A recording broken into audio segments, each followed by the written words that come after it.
بسم اللہ الرحمن الرحیم۔ السلام علیکم۔ آج کی اس ویڈیو میں آپ کو رمضان کا مقصد بتانے جا رہی ہوں، تو برائے کرم اس ویڈیو کو آخر تک ضرور دیکھیے گا۔ روزوں کے مقصد کی بات تھی، اب رمضان کے بارے میں بات کرتے ہیں۔ ترجمہ: رمضان کا مہینہ جس میں قرآن اترا، لوگوں کے لیے ہدایت اور رہنمائی اور فیصلے کی روشن باتیں، تو تم میں جو کوئی یہ مہینہ پائے ضرور اس کے روزے رکھے، اور جو بیمار یا سفر میں ہو تو اتنے روزے اور دنوں میں اللہ تم پر آسانی چاہتا ہے اور تم پر دشواری نہیں چاہتا، اور اس لیے کہ تم گنتی پوری کرو اور اللہ کی بڑائی بولو، اس پر کہ اس نے تمہیں ہدایت کی اور کہیں تم حق گزار ہو۔ اللہ تعالیٰ فرماتے ہیں: شہر رمضان الذی انزل فیہ القرآن، رمضان وہ ہے جس میں قرآن نازل کیا گیا۔ اب رمضان کے بارے میں بات کر کے ہمیں یہ بتایا جا رہا ہے جو باتیں ہم نے رمضان کی اہمیت کے حوالے سے یاد رکھنی ہے وہ کیا ہیں کہ اس میں قرآن نازل کیا گیا۔ ہمارے لیے رمضان کا تعلق بھوک اور پیاس سے ہے۔ جب ہم لوگوں کے گھر افطار پارٹی پر جاتے ہیں، افطار میں اچھے کھانے بناتے ہیں، اسے ایک تہوار کی طرح اس مہینے کو گزارتے ہیں۔ قرآن نازل ہونے کا مطلب جانتے ہیں کیا؟ کتنے خاندان، نسلیں اور ریاستیں اس کے نزول سے بدلی ہیں۔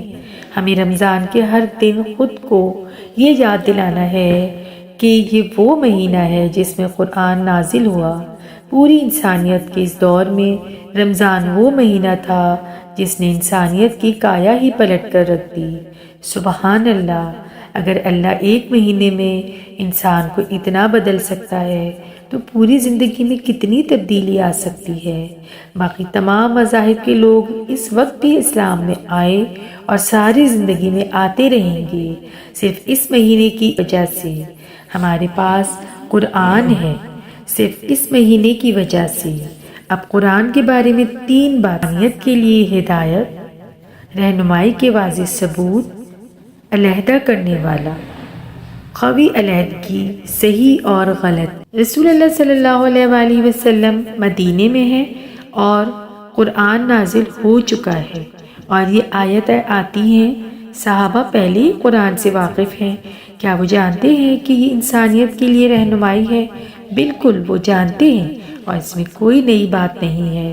اس کے اندر ہدایت کے واضح ثبوت ہیں، اس سے بھی وہ واقف ہیں۔ وہ یہ بھی جانتے ہیں کہ غلط اور صحیح کی علیحدگی قرآن نے بہت اچھے طریقے سے کی ہے، اور یہ آیت 3 باتیں قرآن کے بارے میں کر رہی ہے۔ لیکن جو صحابہ رسول اللہ صلی اللہ علیہ وآلہ وسلم کے ساتھ ہیں وہ یہ سب پہلے ہی جانتے ہیں، پھر دوبارہ یہ کہنے کی کیا ضرورت ہے، کیونکہ آپ رمضان کے مہینے کے بارے میں ایک لازوال سبق سیکھ رہے ہیں۔ ہر رمضان میں آپ نے قرآن کو ایسے ہی پڑھنا ہے جیسے اسے ابھی آپ سے متعارف کروایا گیا ہے۔ آپ کو خود قرآن کے بارے میں کوئی قیاس آرائیاں نہیں کرنی۔ جب میں سورہ کا مطالعہ کروں گی تو میں کبھی یہ نہیں کہہ سکوں گی کہ میں اسے پہلے سے جانتی تھی، یہ میں پہلے بھی کر چکی ہوں۔ ہر آیت کا اثر آپ کے دل پر ایسا ہوگا جیسا پہلے کبھی نہیں ہوا۔ اللہ کی کتاب کو کم نہ سمجھیں، نہ خدا کے لحاظ سے، نہ بیناتی کے لحاظ سے، نہ الفرقان کے لحاظ سے، کیونکہ ہر بار جب آپ اسے سیکھیں گے یا آپ کے سامنے سارے راز کھول کر رکھ دے، آپ کبھی بھی یہ نہیں کہہ سکتے کہ آپ نے قرآن مکمل پڑھ لیا، کیونکہ آپ جب اسے پڑھو گے آپ کو ہمیشہ کچھ نہ کچھ نیا ملے گا۔ آپ کبھی بھی یہ نہیں کہہ سکتے کہ مجھے تو الفاتحہ یا البقرہ کے بارے میں یہ سب پتہ ہے، کبھی بھی آپ یہ نہیں کہہ سکتے۔ اس کے اندر بہت سارے ایسے خزانے ہیں جس کو ابھی آپ نے دیکھنا شروع کرنا ہے۔ اس لیے قرآن کے تدبر کو سمندر میں غوطہ لگانے سے تشبیہ دی جاتی ہے۔ آپ غوطہ لگا کے باہر آؤ تو جسم پر چند قطرے ملیں گے۔ آپ یہ کبھی نہیں کہہ سکتے کہ میں نے پورا سمندر دیکھ لیا ہے۔ آپ نے صرف ان قطروں کو محسوس کیا ہے جو آپ کے جسم کو لگے ہیں۔ اگر آپ اور گہرائی میں جاؤ تو تھوڑے اور قطروں کا تجربہ کر لو گے۔ اگر آپ اس کے بعد آپ کہو گے کہ آپ نے پورا سمندر دیکھ لیا ہے تو آپ اس سوچ سے خود کو بے وقوف ثابت کر رہے ہیں۔ آپ جب غوطہ لگائیں گے وہی پہلے والے قطرے نہیں لگیں گے، وہ مختلف ہوں گے۔ ترجمہ: تم فرما دو، اگر سمندر میرے رب کی باتوں کے لیے سیاہی ہو تو ضرور سمندر ختم ہو جائے گا اور میرے رب کی باتیں ختم نہ ہوں گی، اگرچہ ہم ویسا ہی اور اس کی مدد کو لے آئے۔ ہم ساری زندگی بھی قرآن کے سمندر میں غوطہ لگائیں تو جسم پر چند قطرے ہی آئیں گے۔ پہلے والی بات کی طرف چلیں۔ ہم کہہ رہے تھے کہ یہ کتاب ہے ہدی للناس۔ ہمیں ہمیشہ رہنمائی چاہیے ہوتی ہے جب ہم مشکل میں کسی چیز کے بارے میں شک میں پڑے ہوں، کسی آزمائش سے گزر رہے ہوں، کسی سے شادی کرنی ہے، کون سے کالج میں جانا ہے، کہاں آنا ہے، کس سے بات کرنی ہے۔ جب ہم مشکل میں ہوں ہم ایسے لوگوں کے پاس جاتے ہیں جن پر بھروسہ کرتے ہیں اور ان سے جا کر بات کرتے ہیں۔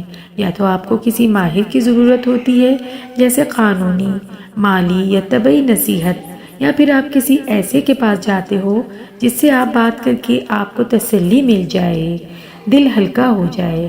قرآن پاک کو ایکسپرٹ ایڈوائز بھی دیتا ہے اور پرسنل گائیڈنس بھی۔ آپ کسی مشکل میں ہو، اللہ کے پاس جاتے ہو، اس کی کتاب سے مشورہ لیتے ہو، پھر وہ آپ کو ان طریقوں سے رہنمائی کرتا ہے جس کا آپ کبھی سوچ بھی نہیں سکتے۔ اور یہ قرآن کے ساتھ آپ کا ذاتی معجزہ ہے۔ آپ کو کسی کو ثابت کرنے کی ضرورت نہیں ہے۔ آپ کی زندگی میں کچھ لمحے ایسے آئے جب آپ پریشان تھے، آپ کے پاس جواب نہیں تھے، آپ نے قرآن کھولا اور آیت سامنے آئی اور ایسے لگا جیسے یہ ابھی اور آپ کے لیے ہی آئی ہے۔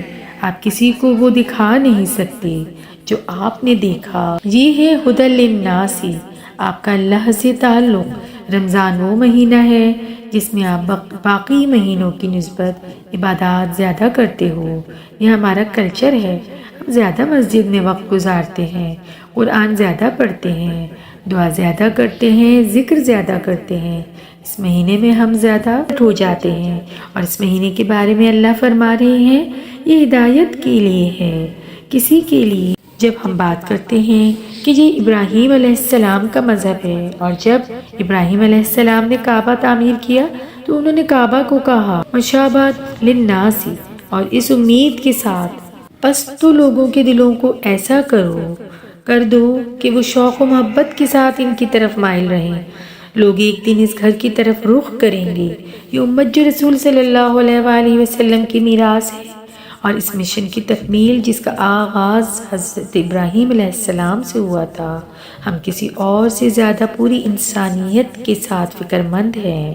رسول اللہ صلی اللہ علیہ وآلہ وسلم کو بھی پوری انسانیت کے لیے بھیجا گیا تھا۔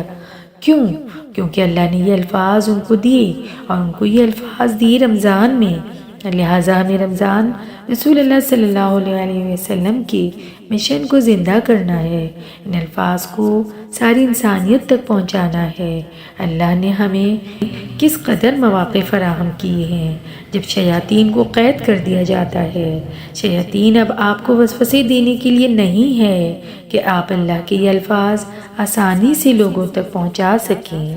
ہدی للناس یہ مہینہ ہے جو ہمیں مل رہا ہے۔ اگر آپ سوچ رہے ہیں کہ ایک وقت ہے کہ آپ انسانیت تک اللہ کا کلام پہنچائیں تو بس یہی وہ وقت ہے۔ ہم اس مہینے کو ایسے کیسے گزار سکتے ہیں جب ہمیں اس کا احساس ہی نہیں ہے کہ یہ کتنا قابل غور ہے۔ دوسری چیز تھی موسیٰ علیہ السلام کے کئی معجزے تھے، جیسے لاٹھی کا اژدہا بننا، پانی میں سے سیدھا راستہ بننا۔ ایسے ہی عیسیٰ علیہ السلام کے بہت معجزے تھے، مٹی کے پرندوں کو زندہ کرنا اور بھی بہت سے معجزے۔ موسیٰ علیہ السلام کے ساتھ اگر آپ پانی میں سے گزر رہے ہوں، آپ کا منہ کھلا ہے اور آپ کچھ کہہ نہیں پا رہے اور ادھر آپ فرعون کو دیکھ رہے ہو، اور بعد میں آپ کی شادی ہو گئی ہے اور بچوں کو آپ وہی کہانی سناؤ تو وہ ایک ہی کہانی بار بار نہیں سنتے۔ تنگ آ جاتے ہیں۔ بتانے کا مقصد یہ ہے کیونکہ آپ کے لیے اللہ کا معجزہ تھا جس نے اللہ کی پہچان کروائی، لیکن آپ کے بچوں کے لیے تو یہ کہانی ہے، اور جیسے نسلیں گزرتی ہیں ایک پرانی کہانی بن جاتی ہے۔ ہم یقین کرتے ہیں لیکن ہم نے اسے خود دیکھا نہیں ہے۔ آپ تلاوت کرتے ہو ترجمہ، اور جب ہم نے تمہارے لیے دریا پھاڑ دیا تو تمہیں بچا لیا اور فرعون والوں کو تمہاری آنکھوں کے سامنے ڈبو دیا۔ اگر ہم نے یہ دیکھا ہوتا تو آیت پڑھتے ہوئے بنا سوچے ہم سجدے میں گر جاتے۔ جو معجزے انبیاء کو دیے وہ ایسے ہی تھے جنہیں آنکھوں سے دیکھ سکتے ہو۔ ایسے جب آپ کی جاب مشکل ہو تو چھٹی نہیں ملتی، اور اگر چھٹی کر لو تو اس دن کا کام بھی مکمل کرنا پڑتا ہے۔ ہمیں سرٹیفکیٹ بھی تب تک نہیں ملتا۔ اسی لیے اللہ نے کہا ہے آپ اللہ کی بڑائی بیان کرتے ہو کہ اس نے آپ کو ہدایت دی۔ جب تکبیرات میں ہم کہتے ہیں اللہ اکبر، اللہ اکبر، اللہ اکبر، لا الہ الا اللہ، اللہ اکبر، اللہ اکبر، وللہ الحمد، یہ الفاظ جھنجھوڑ کے رکھ دیتے ہیں۔ آپ کو پتہ ہے کس نبی نے اکبر کا لفظ استعمال کیا تھا؟ ابراہیم علیہ السلام نے۔ سورہ نام ترجمہ، اسے میرا رب کہتے ہو یہ تو ان سب سے بڑا ہے۔ اور آپ جانتے ہیں جب مکہ فتح ہوا تھا تو کیا ہوتا؟ انہوں نے بتوں کو توڑا تھا اور کہا تھا اللہ اکبر، اللہ اکبر، اللہ اکبر، لا الہ الا اللہ، واللہ اکبر، اللہ اکبر، وللہ الحمد۔ یہ دراصل ابراہیم علیہ السلام کی میراث ہے جس کا اختتام عید پر ہوا۔ یہ بہت خوبصورت ہے لیکن ابھی کچھ باقی ہے۔ تکبیر کیا ہے؟ اللہ کی بڑائی بیان کرنا۔ اب اللہ تعالیٰ نے ہمیں بتا رہے ہیں تم نے یہ ٹریننگ کی اور اس ٹریننگ میں تمہارا اللہ اکبر ہے، تمہارا حلق اصغر ہے اور اللہ اکبر ہے۔ اس سارے مہینے میں 30 دنوں میں چاہا بہت چھوٹا ہے اور اللہ بہت بڑا ہے۔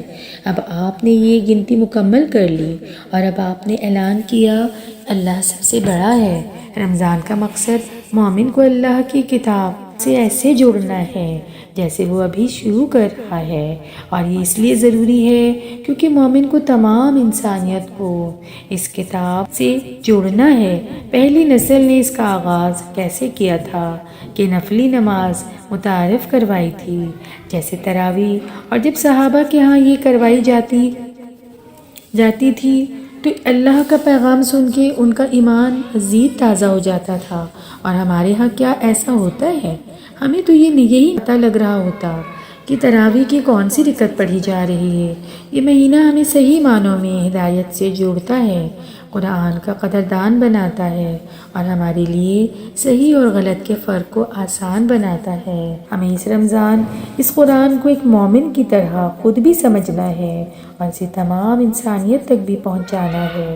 اس رمضان کے ہر دن ہم نے اس مقصد کو یاد رکھتے ہوئے قرآن سے صحیح معنوں میں تعلق قائم کرنا ہے اور ہدایت خود بھی لینی ہے اور دوسروں کی مدد بھی کرنی ہے، اور جو خود سیکھ رہے ہیں اس سے صحیح اور غلط میں فرق کر کے غلط چیزوں اور کاموں کو زندگی سے ختم کرنا ہے انشاءاللہ۔ اگر آپ کو میری یہ ویڈیو پسند آئے تو میرے چینل کو سبسکرائب ضرور کیجیے گا اور بیل آئیکن کے بٹن کو بھی پریس کر دیجیے گا۔